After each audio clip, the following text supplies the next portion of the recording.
Hello everyone, and peace of Christ all of you. Please invite your friends and let us share this topic together. Now, I'm not going to play the video of this lady in the screen. However, I have a link down there. You can watch it.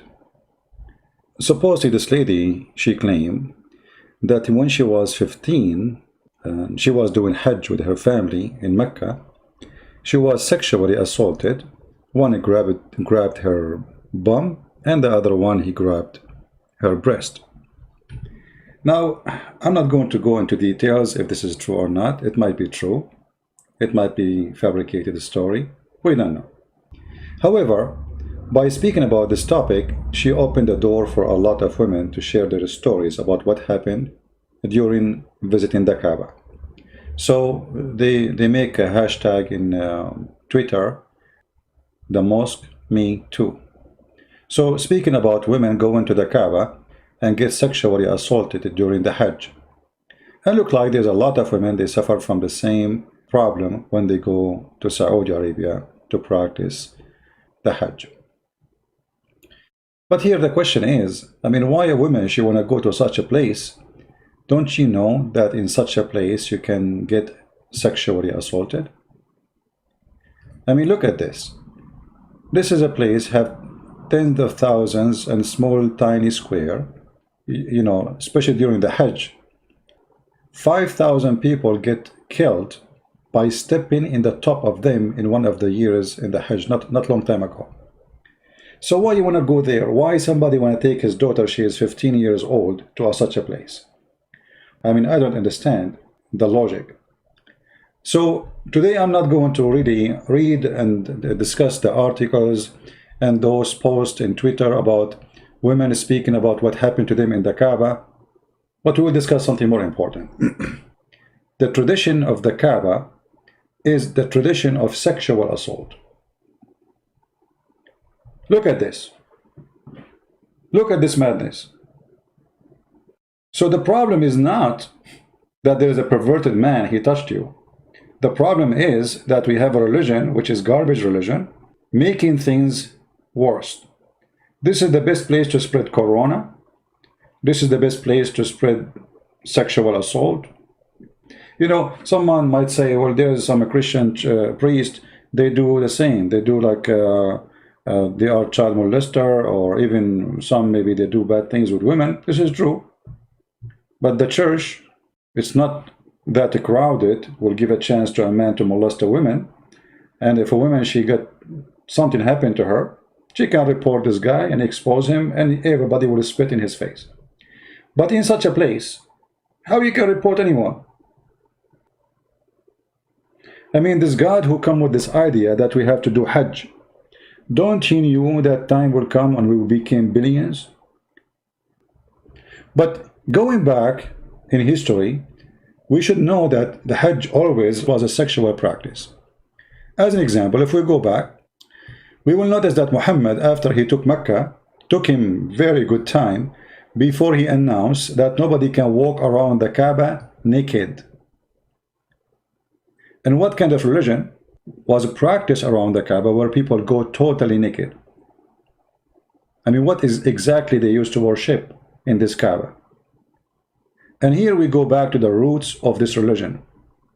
This is a very sexual religion, where women, they used to go around the Kaaba totally naked, wearing nothing. And women who have their own request from Allah, the biggest God of the other gods, Allah and Akbar, if she have request, like let us say a woman, she want to have babies, but she have a problem, she cannot have babies.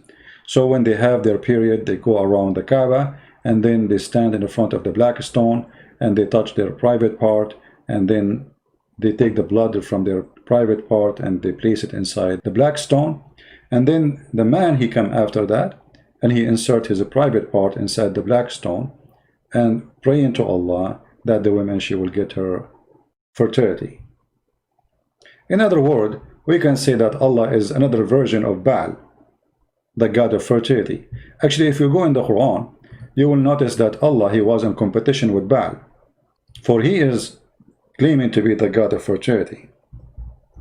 And Allah, he claimed that he's a creator and Baal is a creator, but Allah is the best of the creators. So if you go here, you will see chapter 37 verse number 125. It says, will you call upon Baal and forsake the best of the creators? Look what happened here. Baal is the god of fertility, and the Arab believe that Baal is the one who will give them babies. Allah is in competition with Baal. I am the one who give you babies. I am the best of the creators. And by acknowledging that he is the best of the creators, that means he acknowledged that Baal is a creator too. So he is the best of what? The creators. Okay, how many creators we have? He just named one for you. Allah acknowledged that Baal, aka Muhammad, acknowledged that Baal is a creator, but he is upset because how you call upon Baal when I can do better? So the god of fertility is very well embedded in the cult of Islam. It's just a competition between two gods. If we go actually to the black stone itself, we will find that the black stone itself is made in a shape of a vagina, presenting the purpose of the black stone. This is the black stone, as you see, and you can tell right away that there is something wrong with the shape. I mean, what this shape is about? What is this? This is a pure sexual stone. The same as the Hindu, they have a sexual stone for the male and female organ. Islam have a sexual stone, and in this scenario, it's for the female. If you have my book, Sex and Allah, there's a woman, she was walking around the Kaaba singing about showing her vagina, and she is saying now she is showing it to Allah, and she don't want any man to get close to it. This is a song she made. Muhammad, after he saw this woman totally naked, and this is after he controlled over the Kaaba, he wanted to marry this woman, for he saw how beautiful she is naked, and only then Muhammad, he decided to stop people going around the Kaaba naked, because he don't want this woman, who he want her to be his own, to go around the Kaaba naked. This hadith in front of us, this is very authentic. You will see it's explained that how the Arab and the family of Muhammad, including his mama, including his dada, including his grandfather, including all his family, they used to go around the Kaaba the same as the Muslim today, totally naked. And they used to do the same practice of going around in a cycle. Muhammad, he did not change anything. He said to the Arab Muslims, do as they do. أفيضوا من حيث أفاض الناس. If we go to the Quran, chapter 2, verse 199. Do the same as the Arab before you. Nothing changed. Do the same as people used to do. Pass on from where the people before you do the Hajj, they used to do. This is the practice before Islam. This is a very, very disgusting cult. And nobody can really say to us that Islam is not just a copy-paste of the pagan practice before it. If you remember, there's a hadith where it says, we used to worship stones. We used to worship stones, and when we found a better stone than the first one, we would throw the first one and take the later. But if we could not get a stone, then we could collect some earth dirt and then bring a sheep and milk that sheep milk over it and perform tawaf going around it. The same. This is the same garbage. You see, they say to you, this is Abrahamic. I mean, what is it? What Abrahamic? We used to worship stones. This is a person from the time of Muhammad. He witnessed what they used to do before Muhammad came. So what Muhammad did, nothing. The same stone, the black stone, which they finally agreed to worship and to bow down in front of it and to believe it's holy, is adopted by Muhammad. And Muhammad now doing the exact same pagan practice, going around the stone, bowing in front of the stone and kissing the stone. And then Muhammad, he claimed that touching those stones can erase your sin.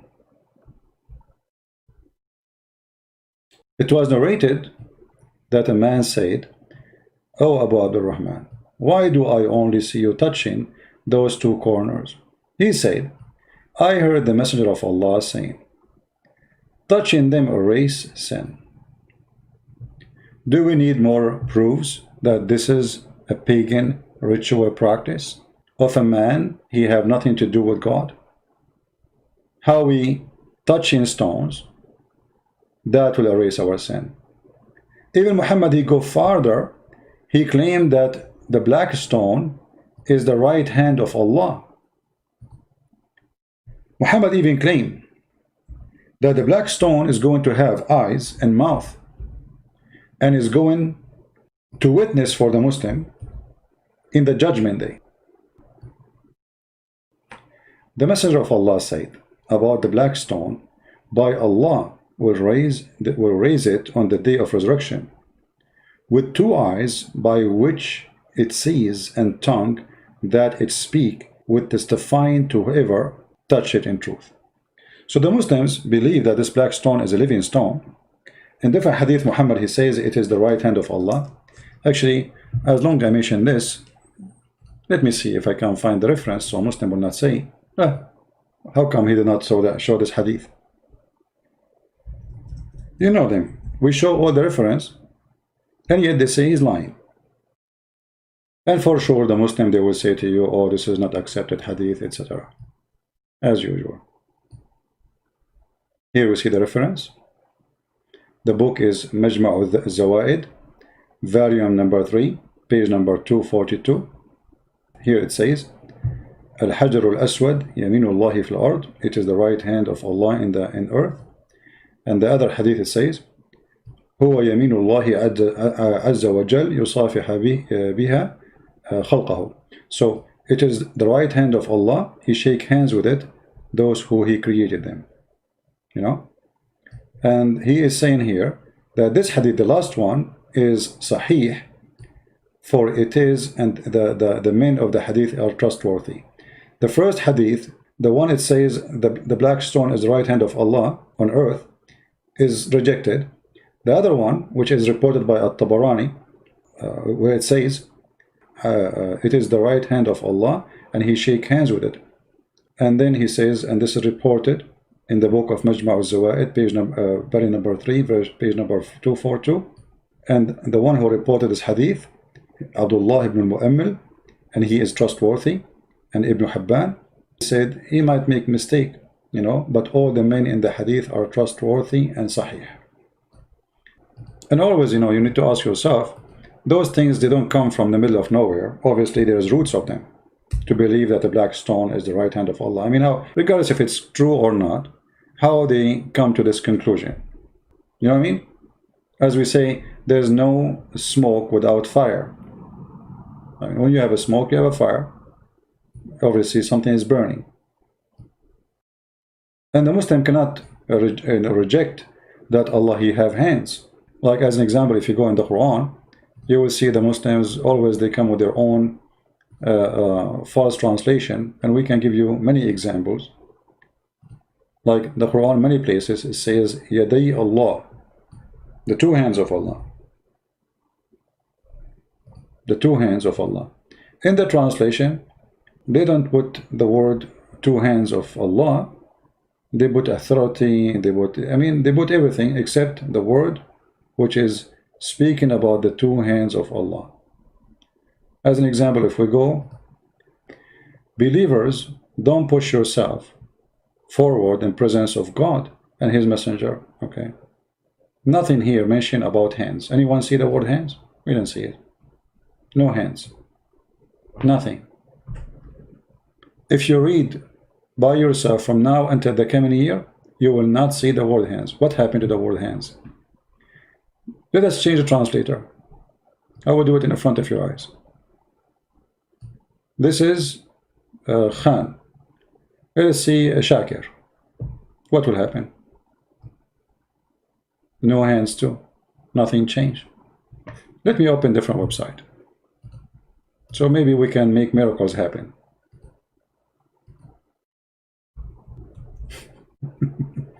You see how hard our mission is?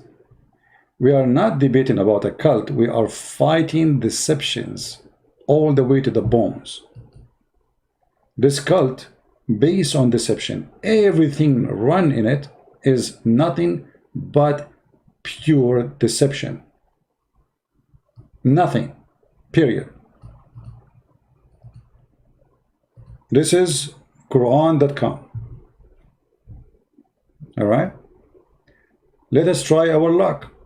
Maybe our luck will be different. Now. Let us see. All right. There's no hands until now. Let us go to setting. And now we choose translation. Let us add some translation. I will add them all. All the one they have in the website for the same verse. Read with me carefully.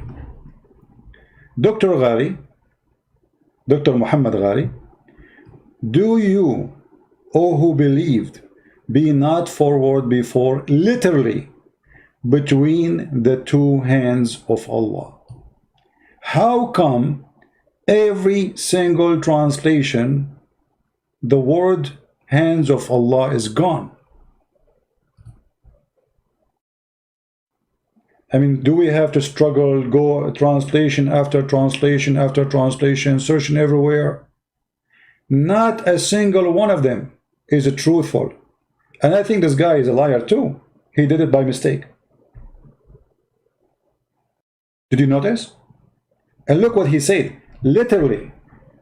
It's not metaphorically. If you go then to the rest of the translation, nowhere it says the word hand at all. Not a single one of them. So if we do not have one translation getting them the rest busted, all of you will say, Christian Prince, no way. All of them, they are saying something and you are saying something. You know what I mean? So yes, the black stone is the right hand of Allah. And yes, Allah have right hands. Actually, the hadith confirmed that Allah have two hands, which is very funny and very stupid. Both hands of Allah are right. Do you see it? And both of his hands are right hands. So when we talk about the cult of Muhammad, we have to remember that we are fighting deception, lies, sexual religion, 100%. You see, all of Islam is about sex. Black stone is about sex. The Kaaba is about sex. As-Safa and Al-Marwa, you remember As-Safa and Al-Marwa? It is a sexual practice of Hajj, where they have a statues for a male and female, one in a small mount and the other one in the other mount, facing each other. And the Muslim, they go between them, which is a statues for a male. He have sex with the female inside the Kaaba. And the Arab, especially Al-Ansar, they used to worship them and go between them. And Muhammad adopted the same story. So when you want to complain, as we saw this woman, she's complained about sexual assault in the Kaaba. Why you go to the Kaaba? Don't you know that this is the best place for sexual assault? This religion is about sex. When you accept to marry, you accept to be a Muslim woman, you accept sexual assault, part of the contract. Why? Because according to Islam, your husband, he can rape you. Islam allowed the man to beat you. By saying I'm a Muslim, you accepted the terms and the conditions. If you are a Muslim with no choice, you are born in a family, they are Muslims, and you get a chance, like you are in America, you are in England, you are in a free country, and you don't leave, that means you accepted the terms and the condition. You don't have the right to complain. Read it, leave it. Alright guys, I think we have enough for today. I hope you did enjoy our program. Don't forget to download. Many, they ask me why I don't keep my videos. There is many benefit of that. That encourage Christians to download and share everywhere. Add subtitle in their own language. in the same time make me feel that I did not do anything yet.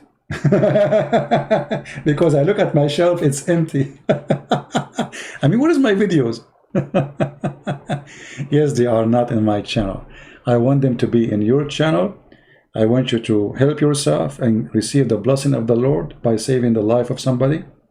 Because when you post a video and somebody is saved by that video, you receive the blessing, because now this is your work. When you add a subtitle in your own language, in your own country, and people, they watch it and they learn from it, and you never know who you save, you receive the blessing without even knowing, but the Lord, He knew. Maybe you do not know you saved the life of who, but trust me, the Lord, He know what happened. The Lord, He knew that it is you who took a video, took from your time to download, to add subtitle, to do whatever editing you need to do. You did work, and this is your fruit. I want you to have a great fruit, for time will come and nothing will help you except the fruit you do. Many people, they say that we are saved by faith. This is true. Our faith saved us, but the Bible says faith without fruits is dead faith, which means the Lord, when He said, from their fruits you shall know them, He will not recognize you by your name. He will not recognize you by saying Lord, Lord, as it's mentioned in the Bible. For He said, not everyone say to me, Lord, Lord, will enter the kingdom of my Father, but the one who do His will. Do His will. And His will is, go and teach and preach. Bring people to me. Be a fisherman and women. Save before you ask to be saved. Even our Father art of heaven is you asking the Father to forgive you after you forgive to others. That is the terms and conditions of the Lord to be in His kingdom. In order to receive, you have to give. In order to be forgiven, you have to forgive. In order to be answered, you have to answer others. The Lord, He says, I was hungry and you feeded me. I was thirsty and you gave me drink. I was a stranger, you took me in. Prisoner, you came to visit me. He said, Lord, when we did that to you? He said, when you do it to my brothers, you do it to me.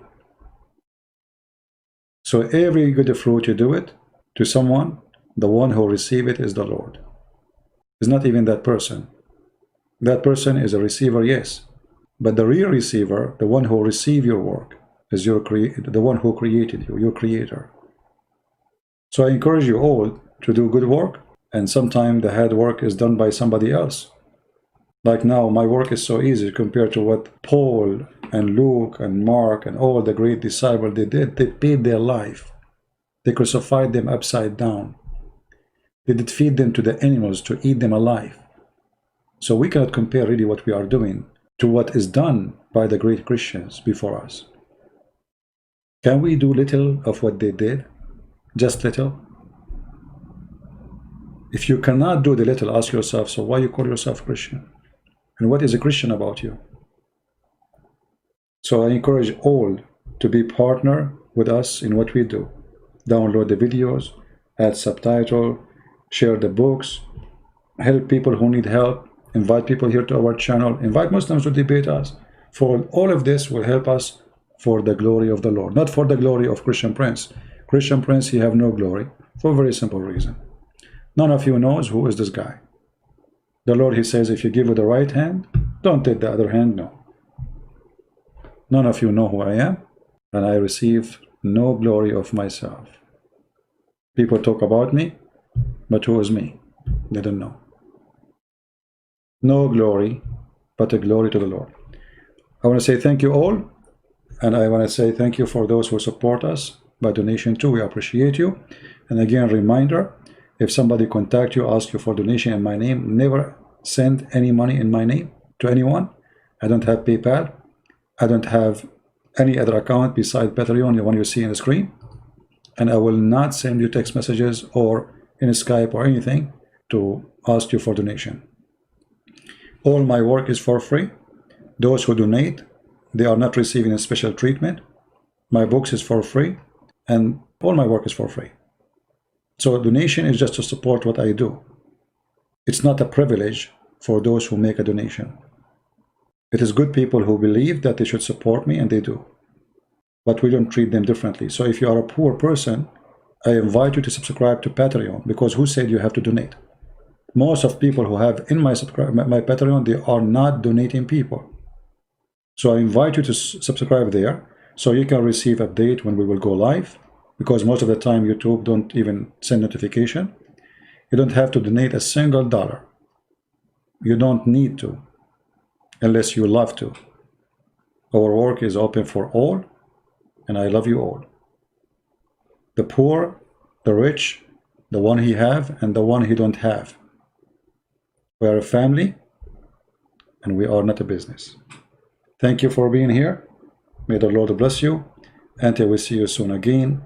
Christ is Lord. Islam is false. And thank you very much. Take care.